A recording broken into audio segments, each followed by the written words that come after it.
국회 호소하는 방법은 야간하던 여정입니다.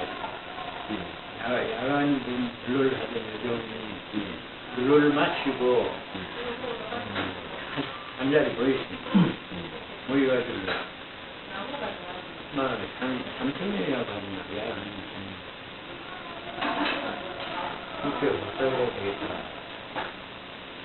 그리고 이 얘기가 있었어요. 어떻게 말하면 모른다는 소리가 아니라 그리고 이 얘기가 있어가지고 그 얘기 소리 말하는 여자 노동자를 갖다가 국회에다가 진료를 해도 하자 이런 생각을 이렇게 감독이 전부 다 그렇게 생각하고 있어요. 그래서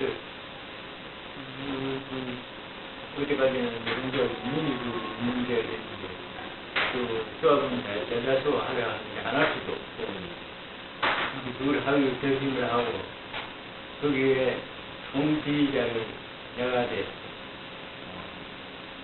총지휘자를 내가 맞춰가지고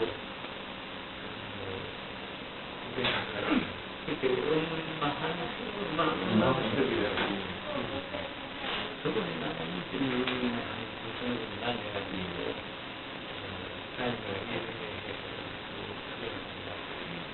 그러니까 그냥들이 무엇인가 모르고 외우고 저 오니까 그리고 국회에서 대표가 나와가지고 그 이야기를 청취를 했어요. 당시 대표는 누가 나왔어요? 대표는 여러분들이 나왔어요. 국회에서? 국회 대표가 음악소리라고 있었어요. 그분하고 또 누구이 나왔어요. 그걸 받아들여가지고 국회에서 기껏 그 결의에 가반수가 넘었어요. 그 가반수가 넘어서 가인에 하면 요강 근로자 사업 준비 두 가지 중에서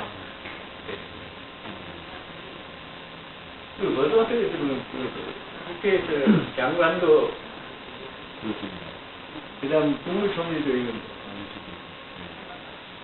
그런데 그 근로자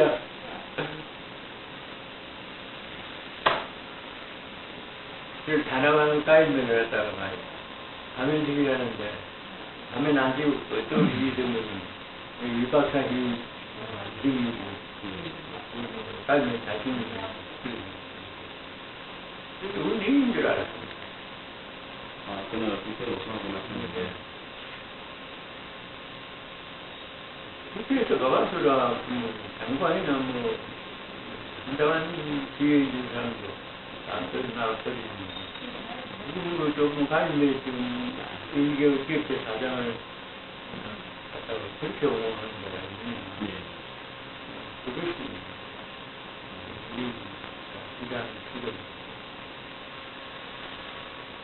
근데도 이제 그것도 안 되고 그리고 그 전진영 위원장은 선거운동도 하셨죠. 그것도 그 서방제행의 전술적 차원에서 들어가신 겁니까? 선거에 들어가시고.